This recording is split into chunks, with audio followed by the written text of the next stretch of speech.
नमस्कार, मैं हूं अनूप शर्मा और इस समय मैं मौजूद हूं जिला कांग्रेस कार्यालय पर। सेठबाड़ा स्थित इस कार्यालय पर आज एक बैठक हुई है और ये बैठक हुई है राजकुमार रावत जी को कांग्रेस में औपचारिक तौर पर शामिल कराने की। हालांकि लखनऊ में उन्होंने सदस्यता ग्रहण कर ली थी, लेकिन आज सबसे पहले होली गेट स्थित शहर कांग्रेस कार्यालय और अब जिला कार्यालय पर उन्होंने कांग्रेस कार्यकर्ताओं से सीधे तौर पर मुखातिब होकर के संवाद किया है, अपनी बात कही है। यहाँ पर इस समय अभी राजकुमार रावत है। सबसे पहले तो आपको हम सभी को तटस्थ शुभकामनाएं दे रहे हैं, तो आपको भी शुभकामनाएं। लोग इसे घर वापसी बता रहे हैं, लेकिन राजनीतिक जानकार ये कह रहे हैं कि आखिर ये कैसा फैसला। एक ऐसी नाव जिसका छेद थोड़ा छोटा होगा, एक दूसरी नाव जिसका छेद थोड़ा ज़्यादा बड़ा होगा, लगभग दोनों ही इस समय हिचकोले ले रही हैं। तो रावत जी बसपा छोड़ के कांग्रेस में कहाँ आ गए, ये राजनीतिक जानकार पूछ रहे हैं। भाई अनूप जी, आप बहुत ही चतुर और पत्रकारिता के चाणक्य हैं। और मैं तो बड़ा जनता का सेवक हूँ, जनता का चौकीदार हूँ। मेरी कोई हिचकोले और वो हमने तो जाने ना है। हम तो जहाँ काम करेंगे जीदारी के साथ काम करेंगे, और अगर हिचकोले आएंगे तो तैरने का तो जानते ही, तो तैर के पार है जाएंगे, ये हमें जानता है। काफ़ी कोशिश आपने बसपा में की कि आप तैरने की भरपूर कोशिश करें, पूरी शक्ति भी लगाई। पार्टी की पॉलिसीज आपके समझ में आने लग गई थी, लेकिन इस बार के चुनाव में फिर भी आप कमर कसे रहे, परिणाम आपके अनुकूल नहीं रह पाया। लगता है कि कांग्रेस रिवाइवल की तरफ जा रही है। आप चाहे इसे दिल्ली से देखें और मथुरा तक आए, लखनऊ केंद्र प्रदेश की राजधानी आप होकर के आए हैं, आपको लग रहा है परिवर्तन का एक दौर चल रहा है कांग्रेस में? निश्चित रूप से आप ये मान लेना कि आने वाला समय कांग्रेस का है, और आने वाला समय कांग्रेस का स्वर्णिम योग होगा। और आदरणीय प्रियंका गांधी जी, राहुल गांधी जी, वो परिवार कोई भी तय करेंगे, परिवार प्रधानमंत्री कांग्रेस का होगा। मैं डंका की चोट कह सकता हूँ। मेरा सवाल आपके संग रहेगा, लेकिन मैं कार्यकर्ताओं को रोकना नहीं चाहता। ये बंसीलाल जी आ गए हैं यहाँ पर, और इनके प्रति संवेदनाएं इसलिए भी है कि बंसीलाल जी की अभी मां का पिछले दिनों देहांत हुआ था। राजकुमार रावत जी की ज्वाइनिंग की खबर सुनी है, तो उन्हें यहाँ पर अभिनंदन और स्वागत करने आ गए हैं। फिर से वो एक सवाल है, आपकी ज्वाइनिंग के साथ सीधे तौर पर यह संदेश जाता दिख रहा है कि आप मेयर पद के दावेदार हैं और आने वाले दिनों में प्रत्याशी के तौर पर औपचारिक घोषणा हो जाएगी। इसको समझा दीजिए कि क्या आपकी पार्टी के चाहे जिला संगठन से लेकर प्रदेश संगठन तक बात हो गई है? हम आने वाले दिनों में इसकी क्लैरिटी देख लेंगे। ये तो बात सीधी सी बात आपने हमारे प्रभारी जी हैं आराम साहब ये बता सकते हैं। मैं तो चौकीदार हूँ, मैं तो सेवक हूँ। सेवा करने का जो मुझे निर्णय और आशीर्वाद मुझे मिलेगा, जो मुझे आदेश मिलेगा, उसका मैं अक्षर से पालन करूँगा। पूछना तो मैं तालान साहब से तो मेरा सवाल रहेगा, लेकिन मैं पूछना तो महेश भाई से चाह रहा था और प्रदीप भाई से चाह रहा था। और मैंने सुना है, हालांकि देखिए आपने अभी मेरे को थोड़ा सा उचका दिया कि आप बहुत बौद्धिक तौर पर धनी है, चाणक्य हैं, लेकिन आप भी कम नहीं हैं, बल्कि आप ज़्यादा बड़े हैं। ये देखिए कि गणित आपने इस तरीके से बैठाई कि जिस खेमे से आपको कहा जाता था, उस खेमे में अपोजिशन को भी बिठा लिया, जिले स्तर पर, महानगर स्तर पर, और यहाँ से भी शांति से आप धीरे धीरे गणित चलते रहे। आपने कहा यहाँ आपके दोनों खंभों को मैं साध चुका हूँ, अब थोड़े से पुराने संबंध जाके मैं लखनऊ में याद कर लाता हूँ। खाबरी साहब से पुराने संबंध याद कर लिए, दुबे जी से आपने पुराने संबंध याद कर लिए, नसीमुद्दीन जी से पुराने संबंध याद कर लिए। तो बसपा के संबंधों को कांग्रेस में भी खूब कैश किया आपने।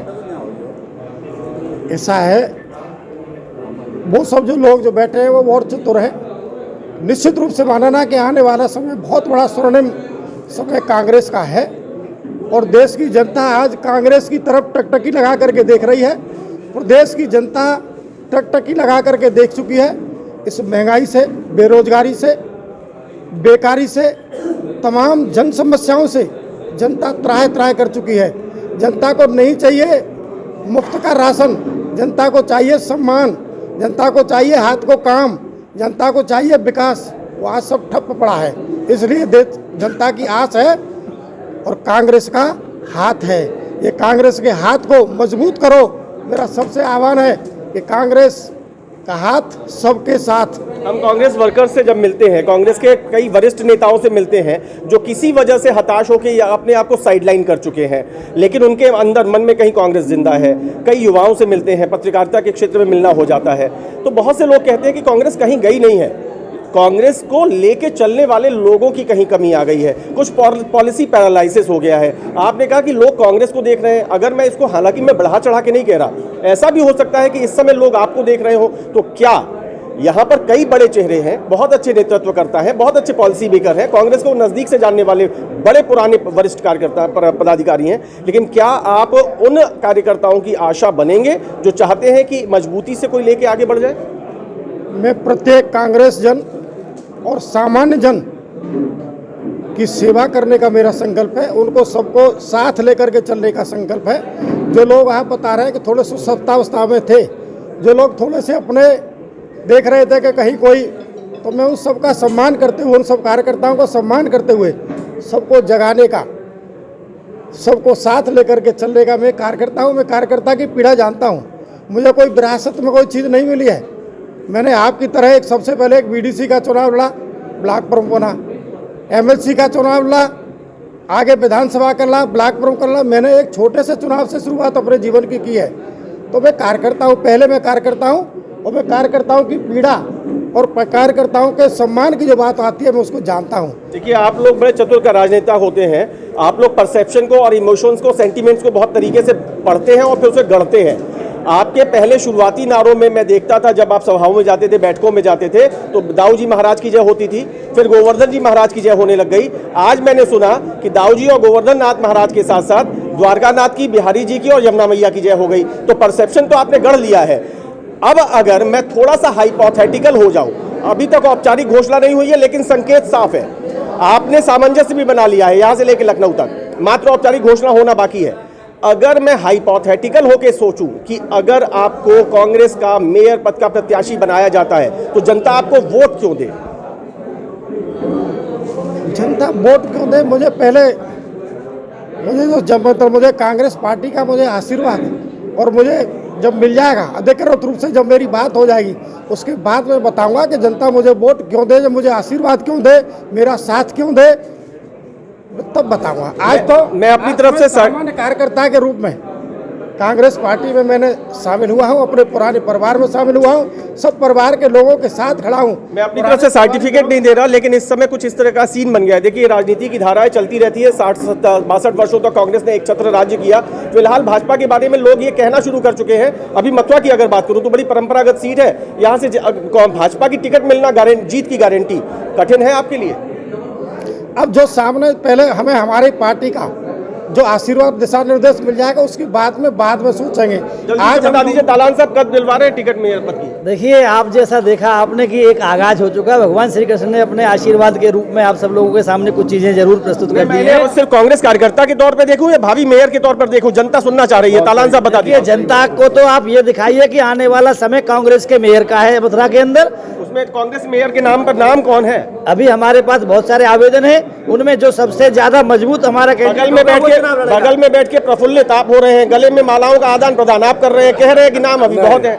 देखिए, अभी तक की जो स्थिति है मैंने उसे आपको अवगत कराया है, लेकिन आप इस बात का बिल्कुल विश्वास जानिए कि आपके बीच में एक सच्चा सेवक, ये 3 बार के प्रधान है, बहुत चालाक बुद्धि है। ये वकील साहब है, ये बेबाक है। वकील साहब बताइए, कब घोषणा करवा रहे हैं? मैं निश्चित रूप से मान लिए कि आप हमारा मेयर का चुनाव। आपने तो यहाँ इतने जोश में थे कि 2027 का ऐलान कर दिया था सर यहाँ से।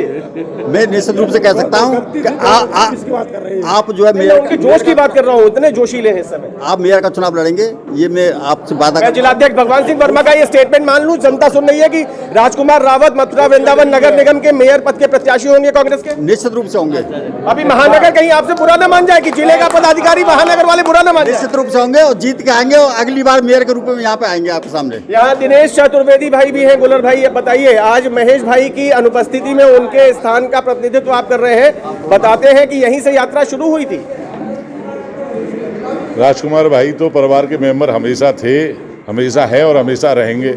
और ये आप अच्छी तरह अनूप भाई जानते हो कि आए हैं तो कोई भी जिम्मेदारी मिलेगी, और ये आप भी अच्छी तरह दिल से जानते हैं। राजकुमार भाई पूरे सक्षम इंसान है। और क्या आप ये नहीं मानते कि अकेला चना भाड़ नहीं फोड़ सकता? वो कांग्रेस परिवार में, कांग्रेस में घर वापसी कहिए, कुनबे में वृद्धि कहिए, लेकिन क्या एक बड़े लक्ष्य के लिए कांग्रेस को इंटीग्रेटेड नहीं होना पड़ेगा? भाई, ये बात तो आप कह नहीं सकते कि कांग्रेस में कोई भी अकेला चना है। कांग्रेस तब भी सक्षम थी कांग्रेस बीच में ही से लेकिन परिणामों को देखें तो फिर कैसे? परिणामों को देखना तो जरूरी है ना। कहीं नहीं गई है, दिनेश भाई, परिणामों को देखना तो जरूरी है। लेकिन भाई साहब 2 बार आप विधायकी हार जाते हैं, सांसदी में बहुत बुरा परिणाम लाते हैं, मेयर पद की लड़ाई आप हारे बैठे हैं, उससे पहले पालिका अध्यक्ष हारे बैठे थे। देखिए ऐसा है, परिणामों को नजरअंदाज तो नहीं कर पाएंगे। ऐसा है, देखिए जनता है, जनता मालिक होती है। जनता को जब किसने कुछ कहा, उस बात को जनता ने समझा।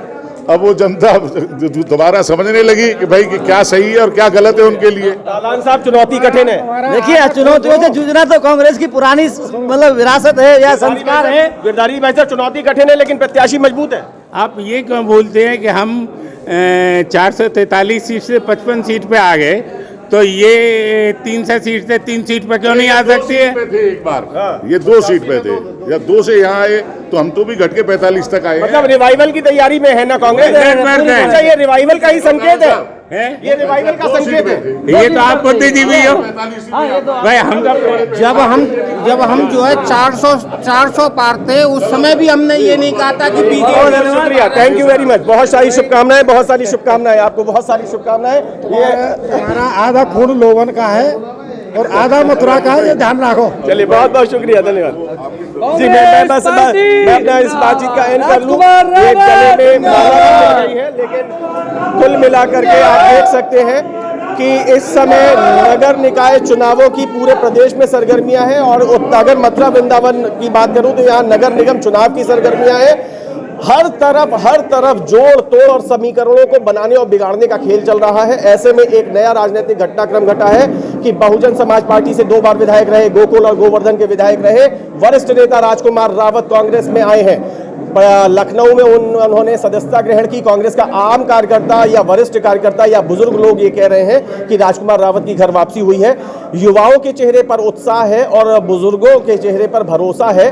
कांग्रेस ये मान के चल रही है कि राजकुमार रावत अगर आने वाले समय में औपचारिक तौर पर जब पार्टी घोषित कर देगी, वो यदि मेयर पद के प्रत्याशी अगर हो जाते हैं तो मजबूत टक्कर देंगे। और इस बार की लड़ाई मेयर पद पर और नगर निगम के चुनाव में कुछ अलग होगी।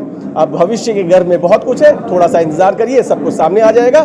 फिलहाल मुझे मेरे साथी बलराम शर्मा और मेरे दूसरे साथी के साथ इजाजत दीजिए। बहुत बहुत शुक्रिया, नमस्कार।